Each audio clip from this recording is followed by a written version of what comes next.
And we're back. Another outstanding episode of the Square Table Degenerates podcast.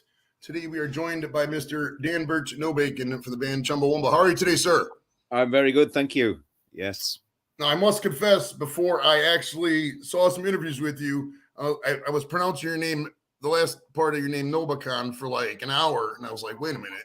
Is that no bacon? No bacon, yeah. Yeah. Now, the internet tells me you were born in Burnley, England. Is that part correct? That's right, yeah. 24 miles north of Manchester, so northern England. Okay. Now, what sort of things did you and your friends do for fun in the 60s and 70s when you're growing up? As small kids, we called it the backfield. We'd go play soccer and make ramps for our bikes and set it on fire.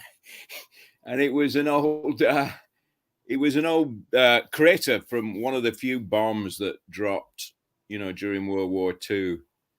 They've built over it now, but at the time it was like our universe, really.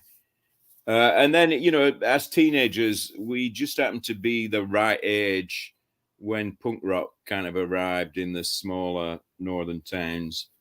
And so there was like a couple of bands we'd go see, and then we'd go see some of the bigger punk bands in Manchester.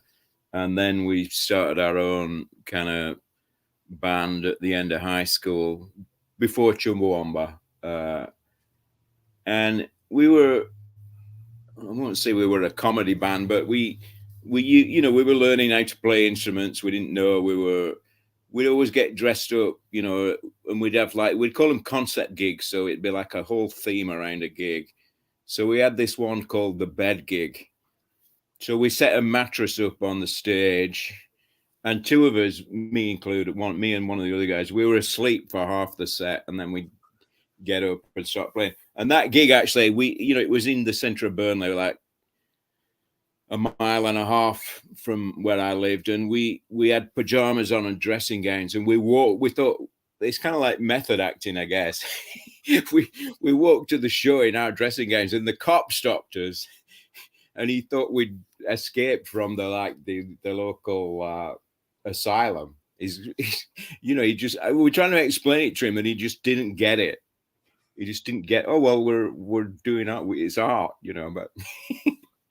There have been some recent YouTubers who have been doing sleep streams, so it's along the same line as sleeping. But there's no other activity going on but the guy sleeping. If you got a band playing, there's people sleeping. That's cool, but you can't just have people sleeping.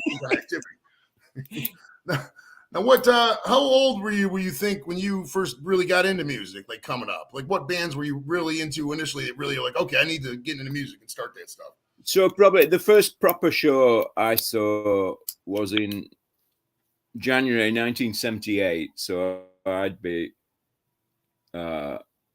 16, and it was the Adverts. It was, and then more bands started coming through, the Clash even, and people like that. And then we kind of discovered bands like The Fall and a lot of the Manchester bands, and then Crass.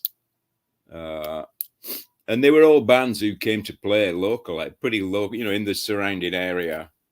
So we got to see them. And that'd be like, 1978, 79. Okay. We got a question from Colette Whitney. She says, what is your favorite candy and favorite takeaway? I don't eat much candy these days. My teeth are a bit shot, but anything dark chocolate I like. Takeaway, probably Thai, though we don't have a Thai place. I live out in rural Washington State, which is beautiful, mountains. The snow's just melting out now. And there are a couple of places here, Italian, and but yeah. For those in the States, takeaway is takeout food. If you're wondering, takeout food. Yeah. So, were you a rabble rouser when you were growing up? Like, how did you get into all the punk stuff and the counterculture stuff? Was that just kind of like That was the cool thing, or what? I mean, how did you initially get into it? I kind of was, I was kind of the quiet one, but I'd seem to always be the one who got in trouble. Like, we'd have run-ins with the cop. As teenagers, we'd hang out, on the street corner or pick up soccer in the park or whatever it was. And sometimes the park rangers or the cops would chase us off. And, I got arrested after a football game, Burnley, when I was 15, and for nothing really, just being in the wrong place at the wrong time. But, I'd get hauled in by the headmaster. Oh, you're hanging out with the wrong people, kind of thing. But yeah. Now, what did you mentioned football and the soccer and all that back then? Did you have a team growing up? Like, forgive me for I don't know the Premier League in the '60s. I'm just learning a lot about it now. But did you have a team coming up? What was that all about? Oh yeah, Burnley. So where I grew up, they have a team, and they are currently, in the '60s, they were high flying in the what's now the Premier League, Division 1 it was called back then, and they're in the Premier League now, but they're close to the bottom. They're really struggling this year. They got a couple of months to save it, but we'll see. All right, Tony Walker says, "Love to hear a proper Northern accent. I'm from Scunthorpe, North Lincolnshire." Yeah, Scunthorpe. We played there. Scunthorpe Baths, Chumbawamba played there. All right, now let's see here. Now, did you just roll around on your bike just playing Anarchy in the UK all day? Was that like the I mean, how did your bandmates first come together? Like, what was your initial? You said you had a band before Chumbawamba. What was the title of that band? And was it some of the people in Chumbawamba, different people? What was the deal with that? That was called Chimp Eats Banana. And we lasted about 18 months, and we played, 25 shows and made a cassette album. And we all knew each other pretty much from high school. It was at the end of my high school. And then there was kind of an emerging kind of punk scene in Burnley. And so we met a couple of people through that as well. And, England's different to the US in that you got to be 17 to drive, and they make it prohibitively expensive with the insurance. So only one of us had a car, so sometimes he'd drive us to shows in Manchester, or sometimes we'd get the bus and miss the last bus and sleep under a motorway bridge or whatever, but we'd still get around. It was just not quite as easy as folks do here, it seems. All right, now, what year did you initially go by your given name, or what year and how did you come about the Danbert Nobacon name? What was the story behind that? Okay, so Chumbawamba had started, so it was like the early 80s, probably 82. Chumbawamba first show was January 82, which means we're 40 years old this year, which is kind of shocking. And during that time, I was also, learning to play acoustic guitar and writing a few songs solo and playing the odd show. And I was doing a cassette, and I think, right, I got to think of a name for my solo stuff. And at the time, I was vegetarian. I don't know if I was vegan then. I was vegan for a short while.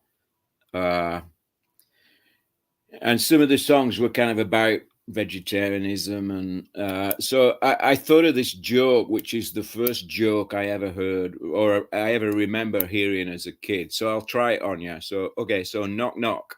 Who's there? Egg, but no bacon. So, and I was nicknamed Dan. I'm not sure why, but so I just thought, oh, Dan, but no bacon. And it stuck. So here I am 40 years later. Yeah. Now, what did how now the band name? How did the band name Chumbawamba come about? What exactly does Chumbawamba mean? So that's another. It's just that crazy time in your life when you're teenagers and you make up stuff. You just and you have your own lingo, kind of. Anyway, so the very earliest incarnation of Chumbawamba, before we were actually called Chumbawamba, and this was kind of the transition after Chimpeats Banana. We'd hitchhike to Paris, which is like, I don't know, 400 miles, and crossing the ocean, not the ocean, but the English Channel, and go play music in the streets, busking, and we'd heard, oh, you can make loads of money or whatever. And we didn't make loads of money. We made enough to get by and, eat and whatever. And we had a lot of fun. And in Paris, there was this big square outside the Georges Pompidou Art Center where people would play. And in the evenings, we'd play like covers of like Clash songs and Stray Cats and some of our own, just acoustic guitar. I sang, and we had a guy playing snare drum, three of us, the three original members of Chumbawamba. And there was like a group of the local Africans, probably Algerians, and they'd come out at night with all these drums, and they'd get a huge crowd. And one of the songs sounded like a chant, like Chumba wailing. So we went home and kind of adopted this, and we were called Chumba wailing for a little while. And I think we just switched it to Chumbawamba. It was just a little bit snappier. And then years later, somebody told us that Chumba in certain African dialects means festival or party, which kind of made sense, because that's what those guys were doing. So it's probably like Swahili for party hardy or something like that. Okay. Yeah. All right, we got a question from Blake. He says, what was the inspiration behind Drip, Drip, Drip? Always loved that song. So that album, Chumbawamba kind of came together in Leeds, a northern city, east of Manchester, on the eastern side of the country. I mean, it's only a narrow country, so it's only like an hour from Manchester or an hour from Burnley. And a lot of those songs are kind of on the Tubthumping album, the big album, are about Northern England. And Drip, Drip, Drip is, you rent a place, and the plumbing's leaking, and the heating was like, I guess you'd call them propane stoves. They used to be everywhere in England, and if they leak carbon monoxide, and it's poisonous, deadly, and people die, And it was just about, living in a rented accommodation where it's way too expensive, and the landlord never bothers fixing it up. But it was, Margaret Thatcher basically in the 80s, they just gave free rein to landlords to jack up the prices and not really have any responsibility. Okay. Now, I was looking at some of your early record titles, like back in the day, and some of these were hilarious, like Pictures of Starving Children, Sell Records, Skin Disease is great. Now, was it hard to name stuff and be more controversial back then, or more hard today, would you think? I don't know. I think it's just that it's just the way we approach things, and there were pretty, we started off as a 3-piece, but it very soon grew to 6, and then we were 8.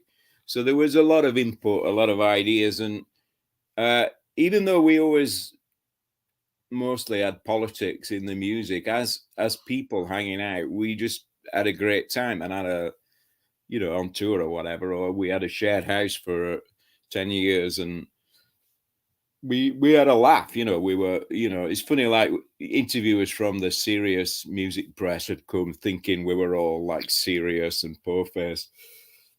So I think our sense of humor comes through, and we kind of realized that part way through. I think early on we were, just because we were so nervous on stage, we probably did look like serious. Ooh, you don't want to mess with these guys or whatever. But I think as we went on, we developed our sense of humor on stage and in the records, and in, as you say, in the song titles or album titles.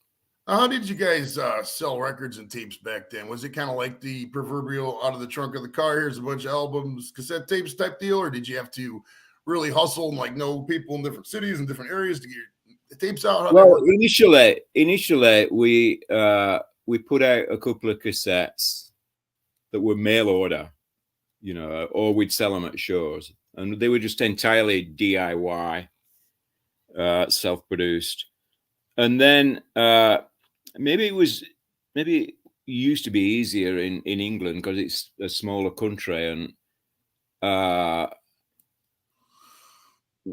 Flux of Pink Indians were starting a record label, and they wanted to record us, but for some reason it didn't work out. And we heard that like some of the older punk bands in Leeds, they'd kind of have their own record label, but what you needed to do was like secure what they called a manufacturing and distribution deal. And at that time, there was one in York, which was like, I don't know, half an hour from Leeds. And we just went to the guy and said, look, you know, and we'd been getting played on John Peel, so we had a little bit of a name for ourselves. And he's like, yeah, sure, I'll distribute, you know, I'll take my cut, you know. So he paid for the records to be made, and he'd get them in shops, record shops at that time. So in the early 80s. And then I think the first couple of albums we did with that guy, and then we went with a bigger one from London. And I don't know if that even exists anymore, but it came out of the punk scene because suddenly, you know,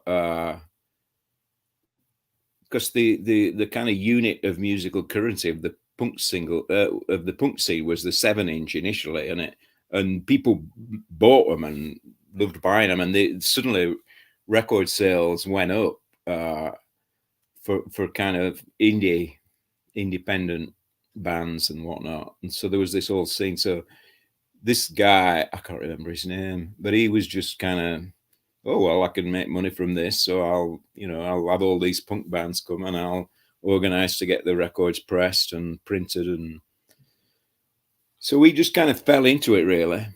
Okay. We got another question from Blake. This is a hot debate. This is an inside joke, but who is better, the Beatles or Queen? So for me, definitely the Beatles. You know, I was born in the early 60s, and some of my earliest memories are the Beatles. And it's funny, Queen, I do like them. They have some, but yeah, I just grew up on the Beatles, so it's a bit of a no-brainer for me. All right, now I remember back in rock and roll class, they used to say, I took a rock and roll class in college. That's how it is here in the States. You can take rock and roll accounts towards your degree. But I learned that in the early Sex Pistols shows and whatnot, they would always end in this is what they told me. Maybe you're going to educate me here. They would always say it would always end in a riot, or else it wasn't a true punk show. Now, you guys are kind of in that ilk. Did your guys' shows ever end in riots, or is that just kind of urban legend? I think maybe I never saw the Sex Pistols. They're probably one of the only few early punk bands I never saw. And that was partly because they had a reputation, whether it was true or not, that the shows would end in riots. So they found it very difficult by the time I'd heard about them, they found it very difficult to get shows because the local authorities or the cops had, stopped the shows going ahead. Or I'd say there were 2 or 3 shows where there was certainly one in Leeds. We played a big animal rights benefit with Conflict and like a host of other bands. And for some reason, the cops showed up and it did turn into a riot. There was lots of arrests after. And, it just like, I don't know, it was at the university building, and just the nature of it was like this narrow, closed street, and the cops came in and they were kind of like blocking us in. So people were like, it was just an unprovoked situation, really. So it turned into a bit of a riot. The other shows where we had trouble were where skinheads showed up, or some, idiots just wanting to disrupt the show. And we kind of learned over time, we thought, we're pacifists, we can't get involved. But then we learned over time, you've got to deal with these people and throw them out, because we didn't have the early, the first 10 years of shows, we didn't have any security at shows. They were just So, there was, I mean, we played in Memphis actually. And this guy, he, even before the show, he was like, he was part of this group. No, I don't know if they were a band or like a protest group, and they were called Vegan Reich, which makes you think twice. Anyway, using the word Reich because of Third Reich or whatever, Nazis. And he basically was at the show to cause trouble. And so eventually, and we playing a song and he's like pushing people around. So we just jumped off stage and threw him out, and people cheered because they knew he was just like a pain in the ass, but nobody had stood up to him. But I guess it was easy for us because we were like a gang and we could easily just like chuck him out. That's great. I got a question from Laz Mini Painting. He goes, Danbert, were you ever approached by Tony Wilson to sign with Factory? No. I mean, we were very aware of Tony Wilson and Factory and some of their bands, but we never really, we never met him, I don't think. But yeah, we'd go to the factory. They had a club called the Factory, and we'd sometimes go there, see shows or whatever. All right. Now, what did you think of Live Aid? We're going to jump way back a little bit here, but what did you think of Live Aid personally? And is it true that your album, I don't know if it was an album or song, Pictures of Starving Kids Sell Records, is a parody of all that? It is really. I don't know if parody is the right word, but, we, as probably most people did, I guess Live Aid was 1985. And we had all these songs that we'd kind of written and were playing.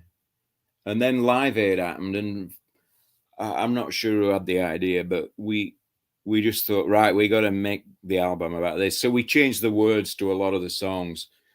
And it was just that, I was reading a book at the time by Walter Rodney, who's like an African journalist who wrote this book called, what the heck was the book called? Anyway, you can look him up, Walter Rodney. He got assassinated for being a journalist, a left-wing journalist.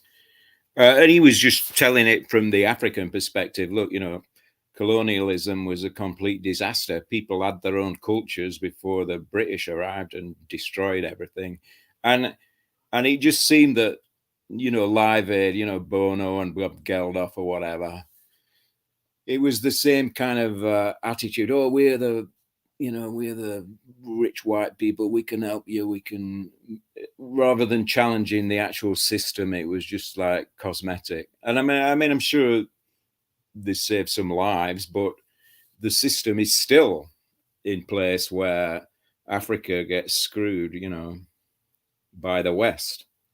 Now, what were you doing when Live Aid was exactly going on? Were you guys doing like a little gig, or were you watching it yourself, or when the actual thing was popping? What were you? Do you remember what you were doing? I was actually, my parents were on vacation, and I was in my early 20s, so I was just visiting them for a couple of days, and it was on the TV, and I will admit I kind of watched more or less the whole thing. It was kind of addictive watching. But there were just this feeling, especially you two. They weren't like super big at that point. That's what made them into like a stadium rock band or a world, like they are. There was just something not right about it, though. It felt like to us, because it was in England as well, and they did the Christmas single, and same thing. It was just, they're just kind of scratching at the surface and not really getting to the root of the problem. Now, is it true that you guys got to release music and tour in like Poland, East Germany, and Czechoslovakia, like some of the Iron Curtain nations? So that's interesting as well, because in the mid-80s we started playing in Europe, initially with a Dutch band called the X. We'd do tours with them, and then we'd start doing our own tours. And it was still before the Berlin Wall fell, so it was still Western Europe. So we'd go to Germany, which ended up being, the place probably we played most. And it was still West Germany at that point. And West Berlin. We'd go play in West Berlin, which was inside this little island inside Eastern Europe, you know, the Berlin Wall and everything. And it was super fascinating. And then the Berlin Wall came down and we started getting invited to like what was Eastern Germany and Czechoslovakia and Poland and Hungary. And we got there, the first show in Poland, the first time we went. And there was this huge crowd of people waiting for us, you know, at like 2:00 in the afternoon. Same thing in Prague. And we just didn't understand what was going on. And basically people had heard our music or got cassettes of it because their unit of currency was the cassette. And cassettes were easy to copy. Wow. So our music and a lot of punk bands' music had got into Eastern Europe and been illegally copied or whatever. And so people knew our songs before we'd even ever been there. So it was amazing, really. A great thing. That's awesome. All right, we got a question from Lex. Lex text, he goes, Danbert, what is your favorite album out of all the ones that you have done? It's a hard one, that, you know. I mean, I don't play them very often. I have a radio show, so occasionally I'll play odd Chumbawamba tracks from the past, just because people around here, they don't know, you know, I have a completely different music collection to the other DJs, because I have all the English stuff and the European stuff, and Chumbawamba kind of falls into that. I played one from the WYSIWYG, which was the album after Tubthumper, the album after the big album. And there's a track called Pass It Along on there, which was about, you know, when email took off, everyone started doing chain letters. Oh, pass this chain letter along and blah, blah. You know, and it's about that, but it kind of really, the lyrics really fit with the pandemic, the COVID, because it's like, oh shit, we're passing this thing on to each other. And I love that album, and it really didn't get a fair hearing, because, you know, the record companies just wanted a carbon copy of the big song, and we didn't give them that, and that album kind of disappeared. But there's other albums I like Shh, Anarchy, and some of the late ones as well. The last one we did, I really like. But yeah. All right, we got a question from the Eclectic Beard. He says, did you ever get tired of playing or hearing Tubthumping after it blew up?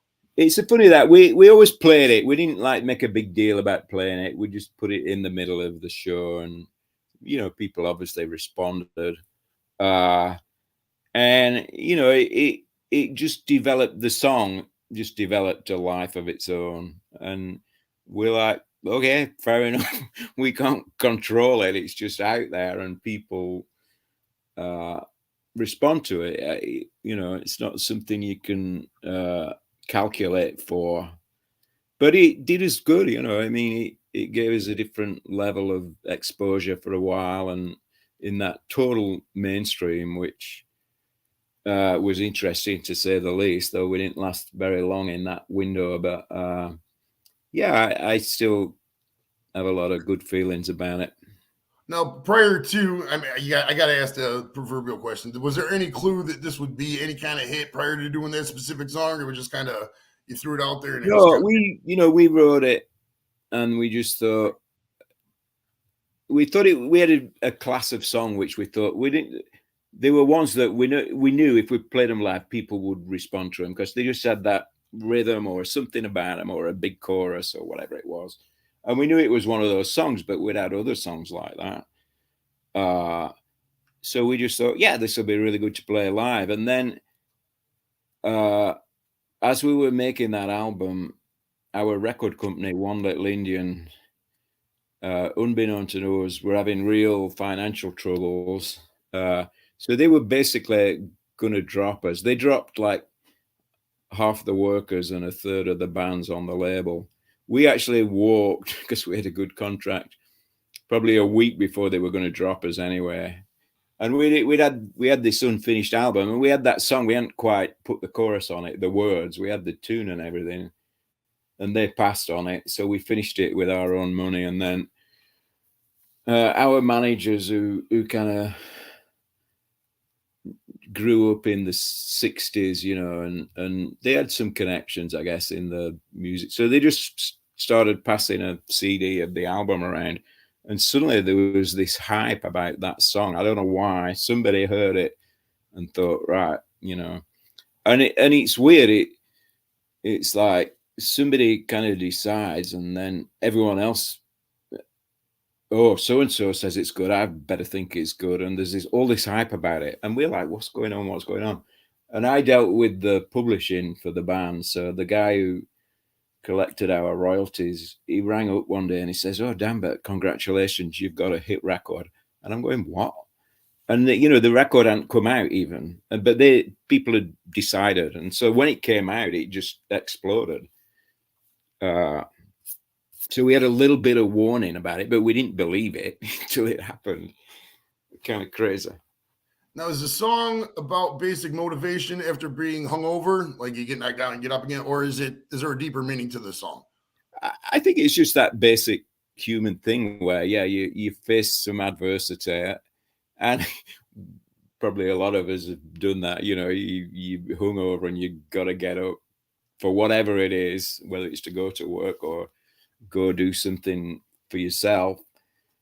And it's just that inner motivation to kind of stand up. And I don't think there's a real, there's people have various interpretations of it, but it's just kind of a universal emotion. And I think that's probably a big part of why it was so popular, because people from all, the sports channels love it because it's the perfect metaphor for sport.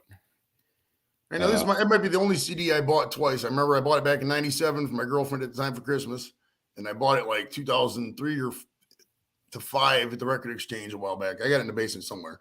Now, what part are you in the song? Are you the vocals, the keyboard? There's a lot of voices in this song. There is, yeah. I'm just one of the voices on there, but it was slightly different live. Yeah, just one of the voices on the chorus, not the main voice. But okay, and I got to talk to you about the Bill Maher incident. Now, you guys were on for those who don't remember, pre-HBO Bill Maher, great show, by the way. I love Bill Maher. But he runs a show on HBO. It's called Real Time. And back in the day, it was on ABC. Here in the States, it was called Politically Incorrect. Now, what was your intent? I mean, I read that you guys said, if you can't get the CD, just go take it or something. Is it true that Virgin Records put all the tapes behind the counter? What happened with all that? Yeah, it caused a real stink. So Alice Nutter, one of the other Chumbawamba vocalists, went on the show, and she's really eloquent. She's this Northern English woman, and and she was with some famous actors, and I don't know, Bill Maher I don't know if it had already been in, we'd done an interview and somebody had said, look, if you can't afford the record, go shoplift it, and somebody had picked up on it, and Bill Maher asked the question about it, and it's on YouTube. You can go see it. And Alice said, yeah, well, look, if you're poor, we don't have any objection to you shoplifting the record. But Virgin responded, and it's that idea that if you're on mainstream TV, whether you're a politician or a band or whoever you are, you're not allowed to question the system. So to say that somebody can shoplift a record is an implicit threat to capitalism in a way, because all they care about is the bottom line. And if someone's stealing from the store, they're losing money. That's how they see it. So it was like, oh, this is shocking, But, a lot of people, they say 60% of Americans are living paycheck to paycheck, and why should somebody not be able to have a record just because the boss pays them a crap wage and the landlord charges them twice as much as he should be doing? Right. It's really, it's like if you were starving, you'd shoplift for food or go dumpster dive or whatever it is. But it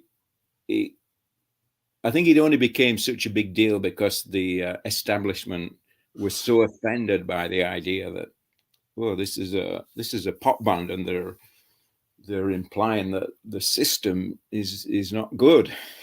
All right, we got a question from Dorito. He says, Danbert, how was the Tour de Force show in 1997? And did you enjoy the venue? If so, did you enjoy plating with the Voodoo Glow Skulls? Well, I can't think of the exact show.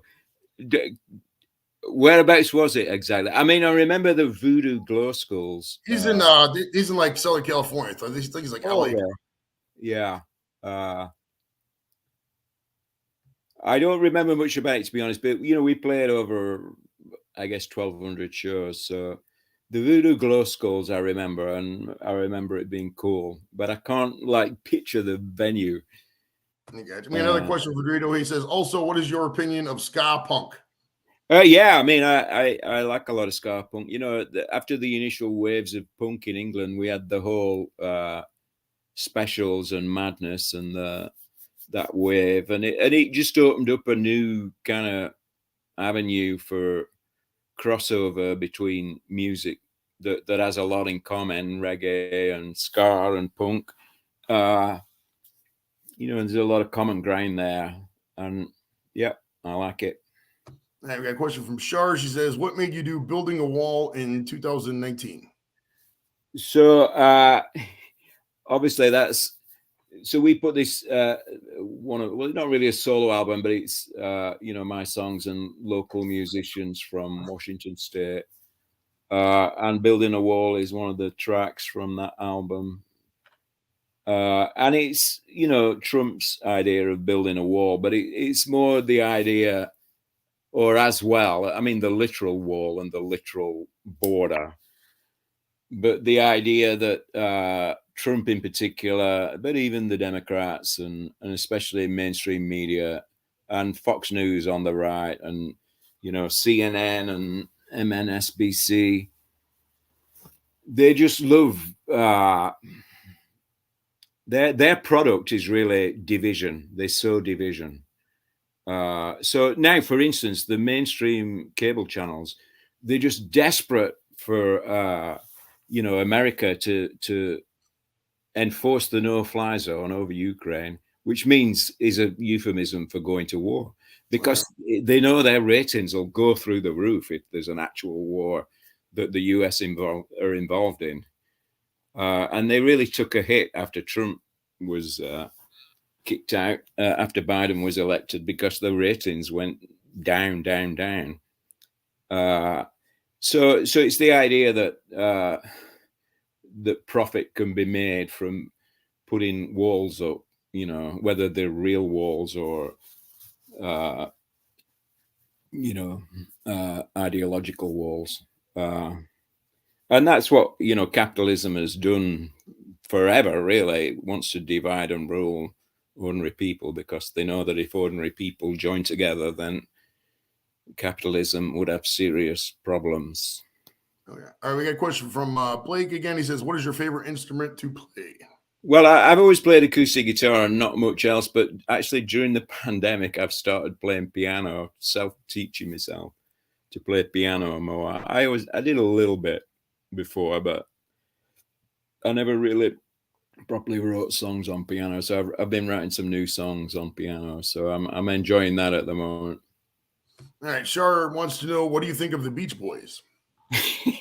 Well, I mean, same like the Beatles, maybe not as much as the Beatles, but they were kind of part of the soundtrack of me growing up. They were popular in the radio in England, and more the Monkees, I think, than the Beach Boys. All right, now I got to ask you about this water bucket incident, because I thought this was so hilarious. Now, for those who don't remember, it says you guys were performing at the 1998 Brit Awards, and you sang the lyric, "New Labour sold out the Dockers just like they'll sell out the rest of us." And you dumped the bucket of water on UK Deputy Prime Minister John Prescott. Now, first off, is the Deputy Prime Minister like our Vice President here in the States?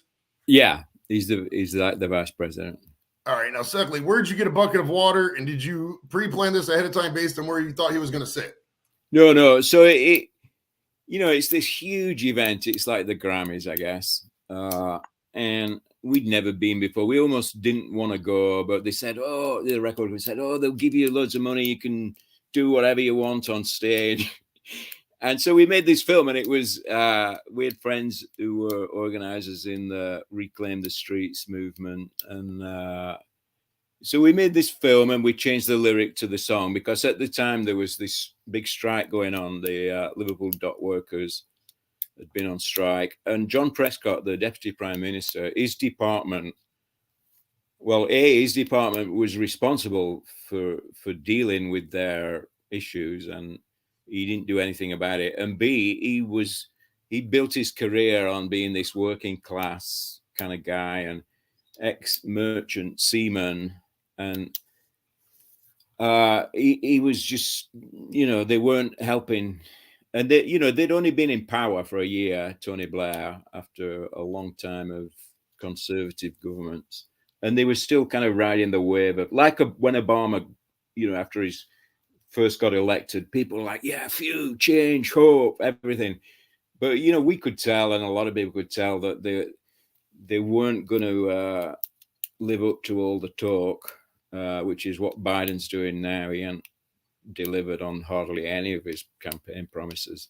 And it was the same kind of thing. So anyway, we're at this huge event, and we played and we changed the words to the song. We thought, fine, we've made a statement. And we'd also invited a Liverpool dock worker to come, and his wife. And, they got put up in a hotel, and all the people there get this meal served to them. And there's these huge buckets which have like champagne and chilled white wine in them by each table. And you can just pick it out when you want it. It's like a huge kind of shenanigans. And anyway, we were up for best single or something. We didn't win. So the Liverpool docker, this guy called Mikey, was going to go up and collect the award if we won and give a little speech about the situation. But we didn't win. And so we thought, oh, well, whatever. At least he got a good night out. And then as the night went on, we were all kind of, people are at these tables and you get up and you're wandering around and going backstage and whatever. And our bass player, Paul, says, John Prescott's set over there, the Deputy Prime Minister. And he was probably like 5 tables away. And so within 5 or 10 minutes, we were all a little bit drunk as well. We came up with this idea. Okay, well, let's just go dump one of these water buckets on him. And so Alice and Paul were behind him. They probably actually got more water on him than I did. But I jumped up on his table with this water bucket, and he stood up and pushed me off. And I said, this is for the dockers, and it just caused this huge shitstorm the day after. Now, what happened after you did that? Did they arrest you, give you a warning? What well, yeah, pretty much. So I scrambled away, and I got, I don't know, maybe like 50 yards, and these security guys pounced on me, and they dragged me, into the lobby or whatever. And the actual uniformed cops came and they handcuffed me, and they said, right, you got to wait here until the boss comes. So eventually the guy who is running the whole security operation, and it's like the equivalent of the FBI, I guess. Some bigwig in the FBI coming up and say, right, we know you are, we've got you, but we're going to let you go because Mr. Prescott doesn't want to press charges. We didn't plan this, but it kind of made sense. If he pressed charges, it would just be more embarrassment, dragging it out. So they were just like, oh, we know who you are, kind of thing. And then, the paparazzi got a hold of it, and it was all over the papers for the next day. Because there was no big other story. It was kind of like the big story the next day. Now, have you at any point since 1998 talked to I'm assuming Sir John Prescott at all?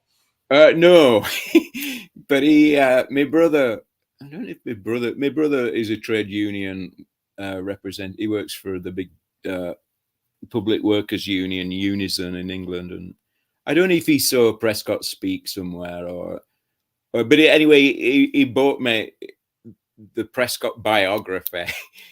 You know, when he retired, he wrote, like they all do, they write a biography about their wonderful lives. And there's a little bit in there where he's going, oh, yeah, I took care of that scruffy punk Bob Nobacon.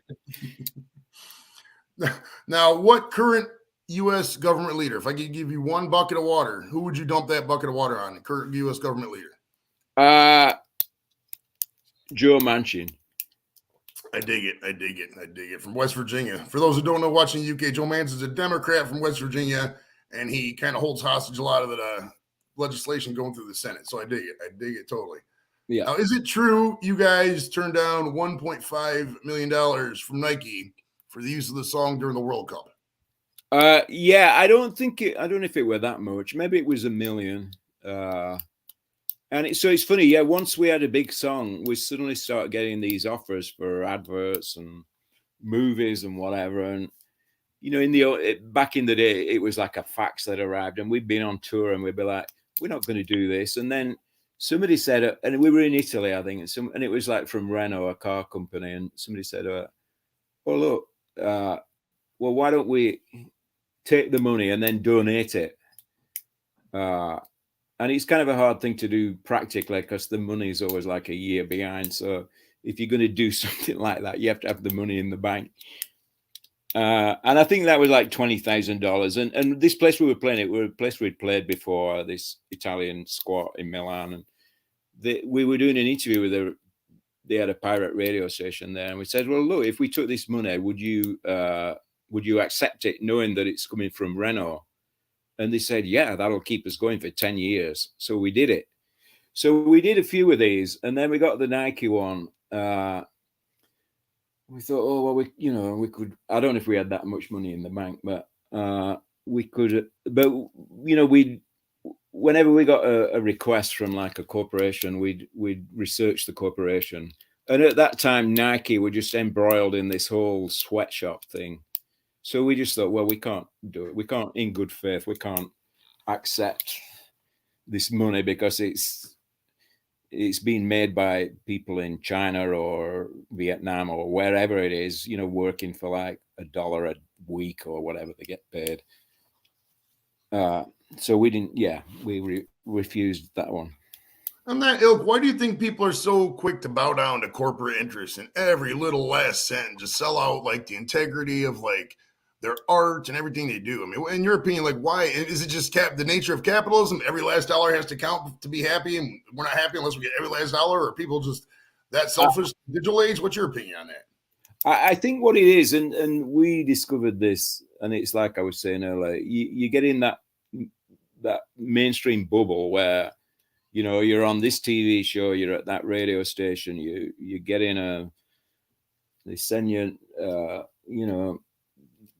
We only ever went on a private jet once, but you know, they sent like a limo or a big well, we couldn't fit in a limo. There were too many of us, so they did get I forgot what they call them, those like people carrier vans, and you just being whisked around, and you're in this world, and you're in a way, and you go from airport to hotel and then to TV show, and it's a whirlwind, and it's intoxicating, but to be able to stay in that world, you got to play by the rules. And as soon as you start, like I say, if you question capitalism, they don't like it. And, you know, for us, it was like 3 strikes and you're out. So we did the bucket of water thing, Alice, you know, on Politically Incorrect. And then we were on David Letterman, and we changed the lyrics to the song and said, free Mumia Abu Jamal. And to the credit, they broadcast it because we recorded it a couple of hours before it went live.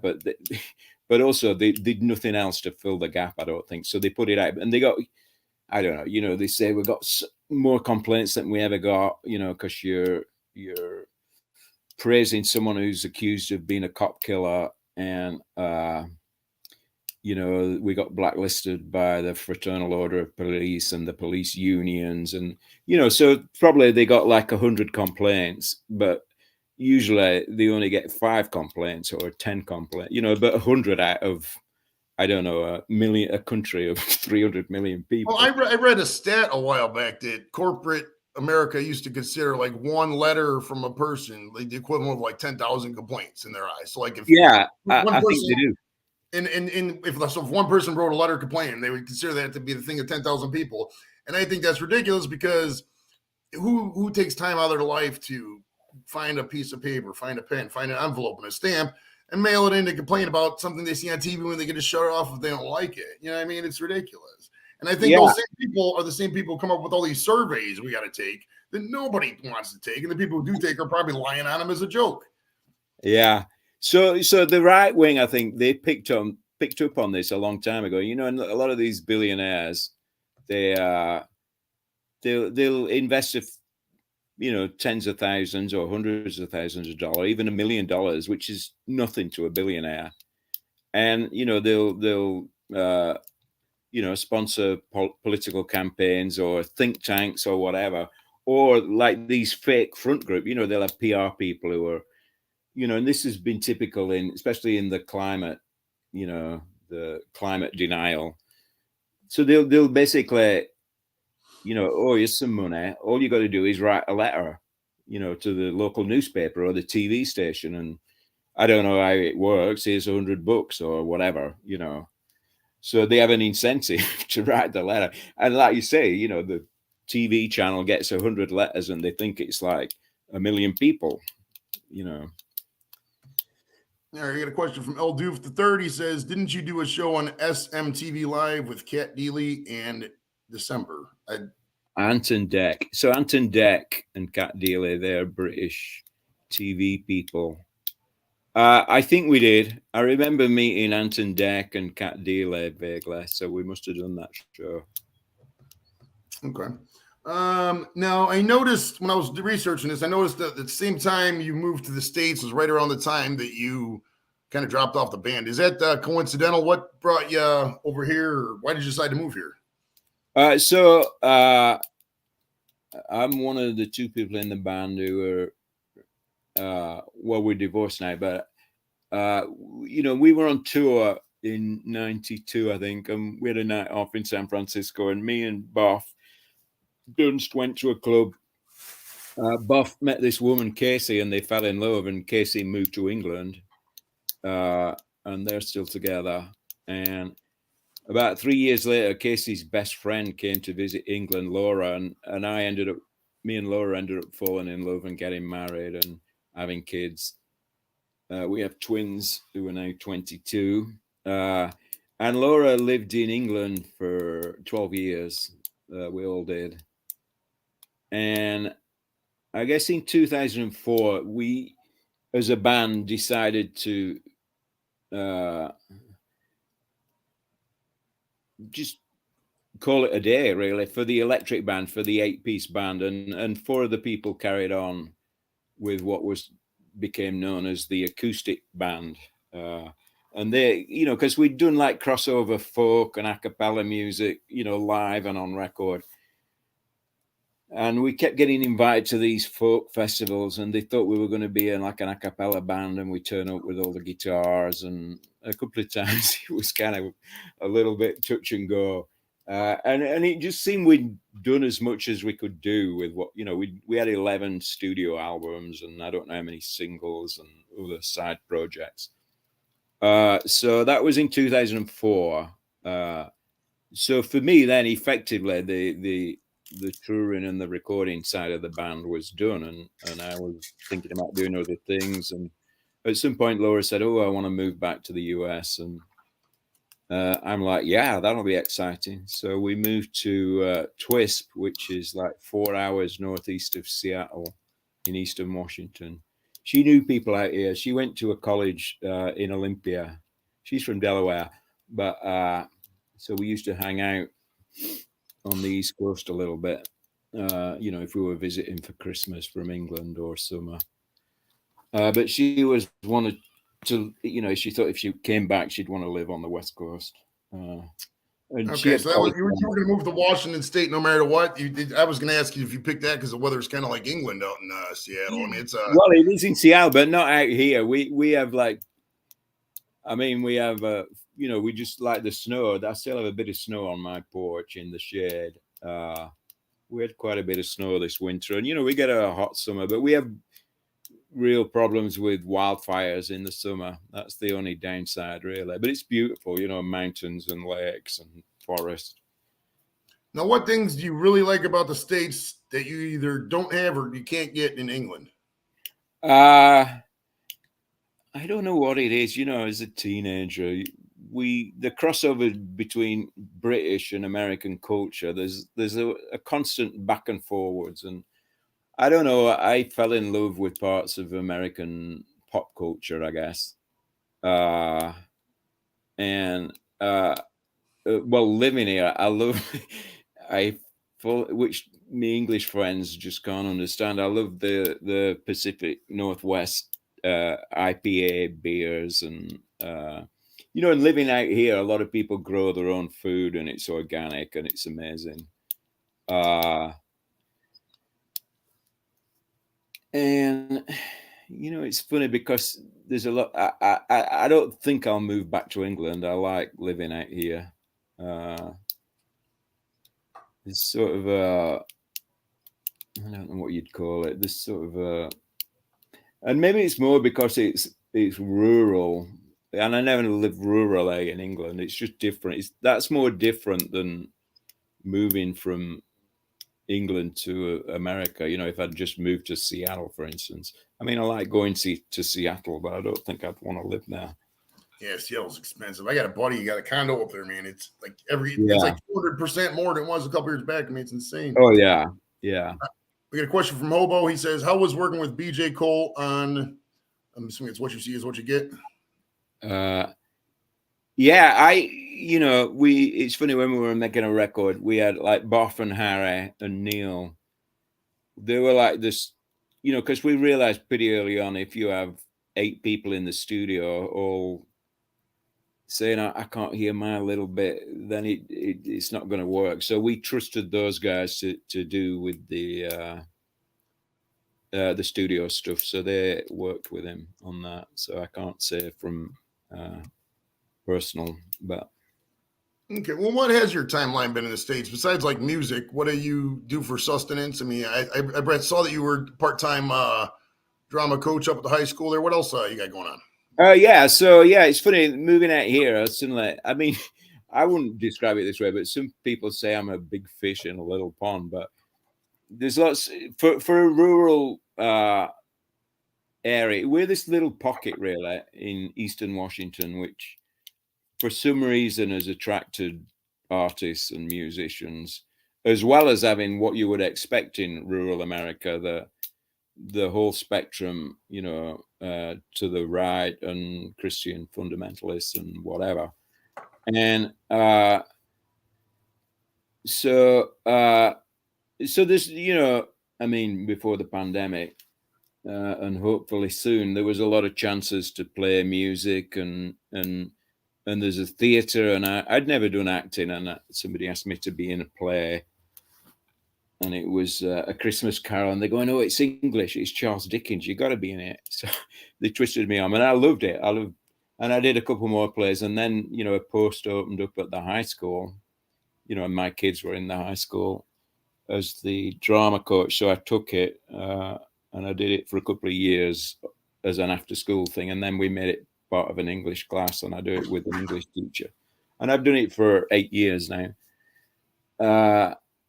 And it's only part-time for me, but it's kind of cool. In the high school, you get the whole spectrum of, kids who have hippie parents or punk parents or Christian parents or Trump supporting parents. And, especially doing drama, that sometimes, comes up because, drama tends to explore, especially with teenagers,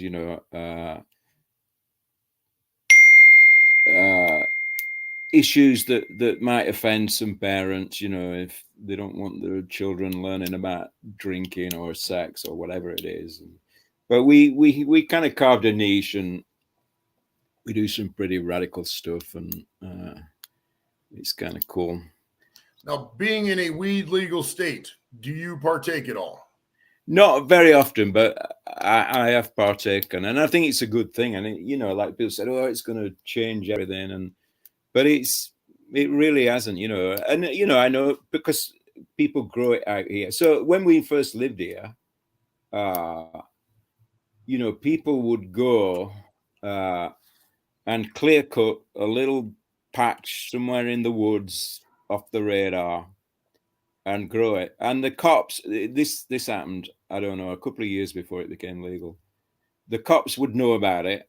They would monitor the situation, and right when they were harvesting, they'd send in, you know, helicopters, black op, whatever, and they'd seize it and arrest these people and whatever. And the reason they didn't stop them when they were planting it is because their budget for the next year was based on the value of the drugs they seized. So they got to wait till it's like, you know, harvestable.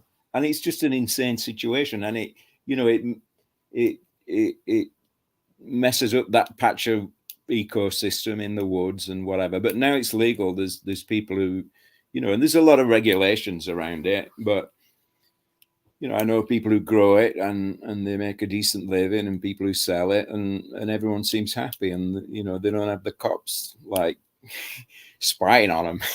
It's very liberating to just drive down the street with weed you picked up from the store and go to your house, and you can just smoke it, and you don't have to worry about anything. It's phenomenal. So, now, is it legal there? It's legal for medical. In Ohio, it's legal for medical, so we're good on that. Well, you're on the way, so it'll come, I think. Yeah. Now, when do you think it'll be legal in the UK? I don't know. I mean, you know, the last time I was there, it seems like they turn a blind eye to people using it just for personal use. I don't know. I mean, you would think it's coming. I don't think they can put it back in the box. No, the Pandora's box has been opened. All right, we got a question from Louise. She says, does Danbert miss anything about Burnley? I can pick him up. I'm only 20 minutes away. Well, I do. I mean, I go to Burnley because my parents live there. I was there last September. And, you know, I went and saw the football team, so I missed that a little bit. But yeah, I'll be there probably in August or late July. The next time I'll be there. But I can't think of anything specific that is specific to Burnley that I need at this moment. But I appreciate the thought, Louis. All right, now my daughter wanted me to ask me to ask you this question. How much bacon do you have in your refrigerator? Because your name. I don't have any at the moment, but the thing, I didn't eat bacon for probably over 20 years, you know, and I didn't eat meat for a long time, and I don't really eat that much anyway. But you know, having kids growing up, and especially when me and Laura separated, I think they were 12, so I'd have the kids a week, she'd have them a week, so I'd have to, you know, even when we were together, I made a lot of the meals, and you know, it gets to a point where your kids are like, oh, well, what's that, Dad? Is it, what's meat? You know, what is it? And can I try it? And I'm like, okay, yeah. No, I didn't want to like force anything on them, so they both eat meat, and at one time they wanted bacon, and so I'm cooking the bacon, and I loved bacon when I was a kid. You know, my dad made bacon on the weekends, and it was like this amazing treat. And so I thought I got to try it, and it tastes so good. But I don't buy it, but sometimes if it's there, I'll have a little bite. Yeah. Now, do you ever get mistaken for Richard and Fred at Fairbrass out in public? Right, said Fred, because you can look you can look a little bit like him a little bit. At least now. That has happened a couple of times at least.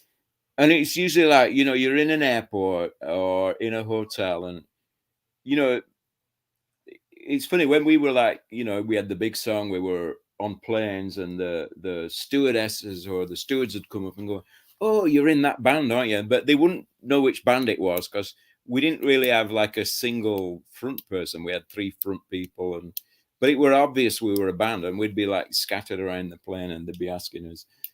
And at one time we were in a lift in a hotel, and these girls got in, and they're going, you know, and they were kind of giggling, and I mean, say girls, they were probably like in the 20s or whatever.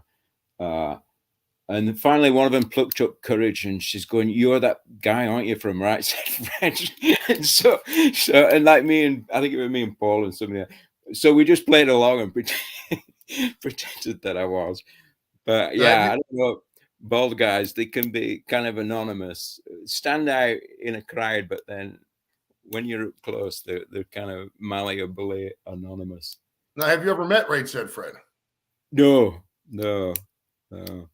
Okay, we got a question from Tony Walker. He asks, controversial question here. Do you prefer American sense of humor or British sense of humor? See, I like both, but it's funny. When I'm like watching like a film on Netflix or whatever, and if it's an English film, I have some kind of nostalgia about it. There were a series of, and they were called The Trip. And it was just these two English comedians, and they're touring Northern England, and they're going to restaurants, and they're actors, so they're doing impressions of Sean Connery, and I just find it hilarious. And then they did one in Italy and one in Greece and one in Spain, I think. Steve Coogan and the other guy, and I don't know the English one in particular, especially if I see English films and it's like Northern England, areas I recognize, and there's something about the English humor that's different. But that said, I do like some American humor. Like I just, I also work a couple of shifts in our local independent cinema, so I get to see some of the films. And we had Don't Look Up playing before Christmas, and that is a dark humor. But I appreciate, somebody trying to use humor to say something important, and it worked. It was darkly funny, but also darkly unsettling because of, what it's about. All right, now I bought that link you sent me. I bought the latest album off the Bandcamp, and I listened to a couple songs. But to be honest, the Tubthumping's been stuck in my head for the past 15 hours. It's kind of never guessed.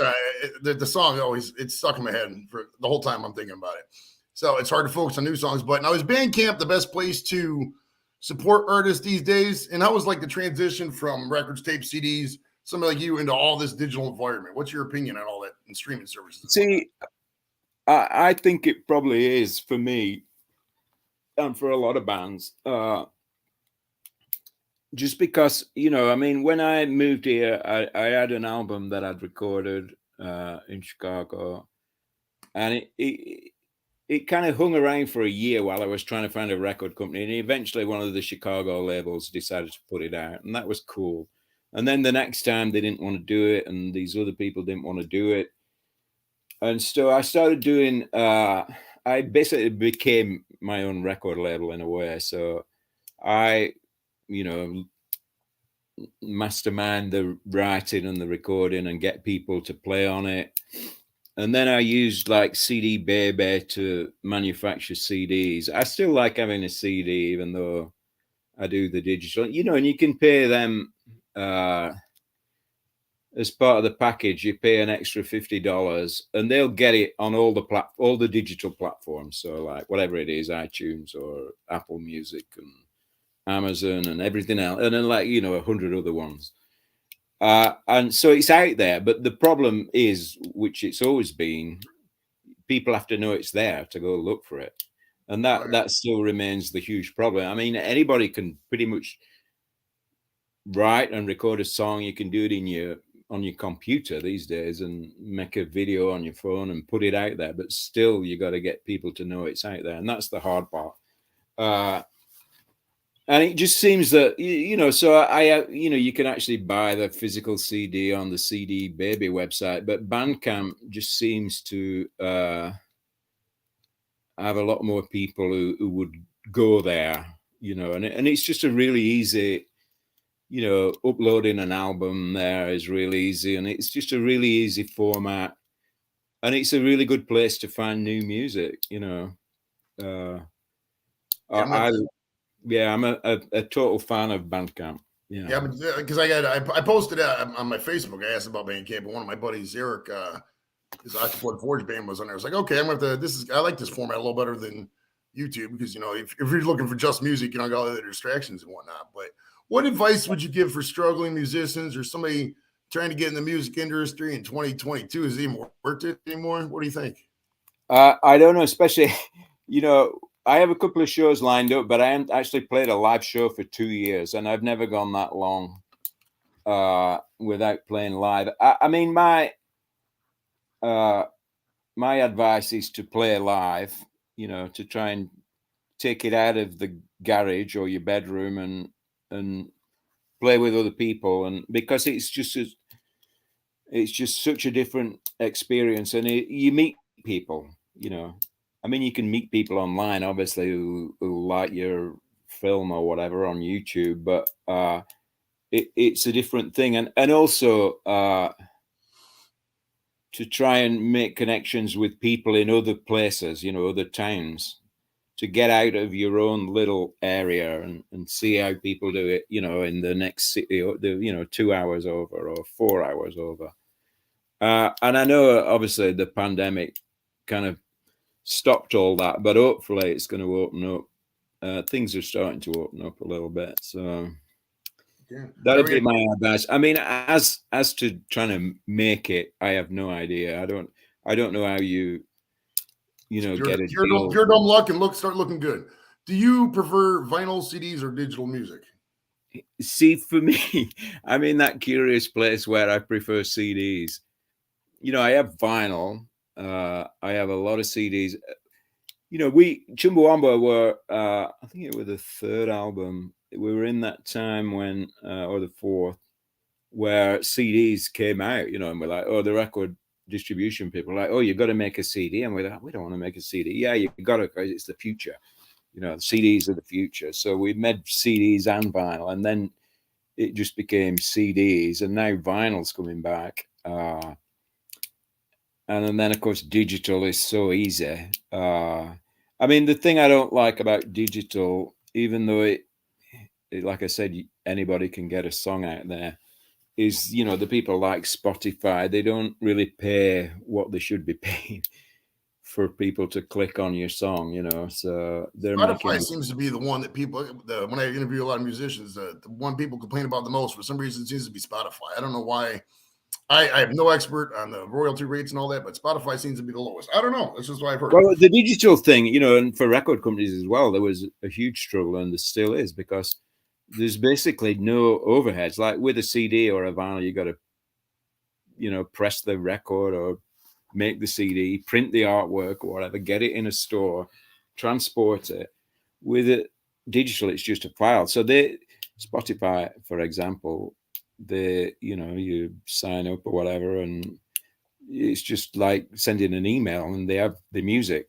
There's no overheads whatsoever, other than they have to run an office, but then everyone has to run an office in the chain of distributing music. And so, bearing that in mind, they take a bigger share of the profit than is warranted, because they don't have overheads. You can understand it with a record company. Oh, we need such and such to cover the cost of making the record, and it just seems insulting when you get a royalty statement and somebody played your song on Spotify or whatever, and it's like 0.001, and there's a campaign, penny per play.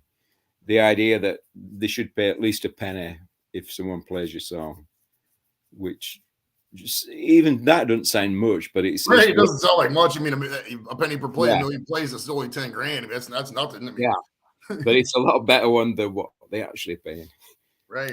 Tony Walker, we got a question. He says, have you found a place in the U.S. that makes good Yorkshire puddings?